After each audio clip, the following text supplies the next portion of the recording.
আক্রমণ করতে আমি একদম পছন্দ করি না। তারপরে মিডিয়ার মাধ্যমে, সোশ্যাল মিডিয়ার মাধ্যমে আপনারা দেখেছেন কোন একটা জায়গায় গিয়েছিলেন তিনি পানীয় জলের সমস্যা থাকার জন্য, কোন একটা সমস্যা থাকার জন্য তাকে যখন প্রশ্ন করেছে তিনি বলেছেন তুমি আমাদেরকে ভোট দিওনি, অমুককে ভোট দিয়েছ, তার পরিষেবা ঠিক করে পাবে না। এটা একজন নির্বাচিত জনপ্রতিনিধির ভাষা হতে পারে না। আমরা যখন কন্টেস্ট করি তখন আমরা নির্দিষ্ট একটা দলের বা নির্দিষ্ট কিছু দলের সমর্থনে করি, কিন্তু যখন ভোটে জিতি নির্বাচিত যখন হয়ে যায় আমরা তখন আর নির্দিষ্ট কোনো দলের থাকি না, আপামার জনগণের হয়ে যায়।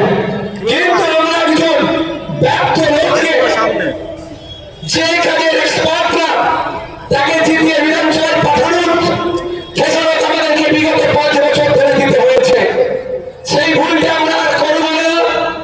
আগামী 5 বছর ওএনজিসি থেকে শুরু করে অশোকনগরের টেক্সটাইল যে সমস্যা আছে সেটা থেকে শুরু করে এখানে দলিত আদিবাসী মধ্যবাড়িদের সমস্যা, সংখ্যালঘুদের ভাইয়ের সমস্যা, শিক্ষার সমস্যা, স্বাস্থ্য ব্যবস্থার সমস্যা, যোগাযোগ ব্যবস্থা এবং আনুষঙ্গিক যে বিষয়গুলো আছে সেইগুলো আইনসভার মধ্যে তুলে ধরে তোলার জন্য আমরা এখানে বামেদের সমর্থনে আইএসএফ কাউন্সিলের পক্ষ থেকে আপনাদের সামনে হাজির করেছে তাপস ব্যানার্জি মহাশয়কে।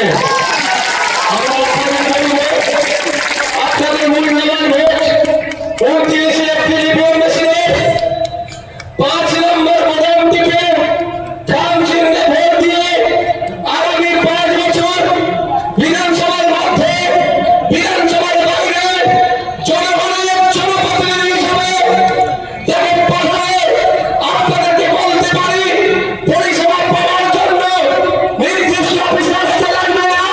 ধর্মান্ত ফলো করুন, মানুষের দুয়ারে পাড়াতে গ্রামে যেভাবে আমি পৌঁছে গিয়ে তাদেরকে নানান পরিষেবা দিয়েছি এখান থেকে আপনাদের সেই পরিষেবা প্রদান করবে।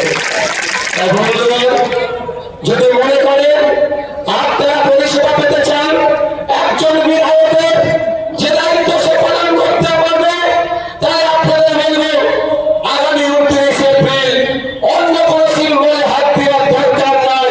শুধুমাত্র থাম সিম্বলে হাত দিয়ে থাম সিম্বলকে বামেদের সমর্থনে বিধানসভার মধ্যে পাঠান।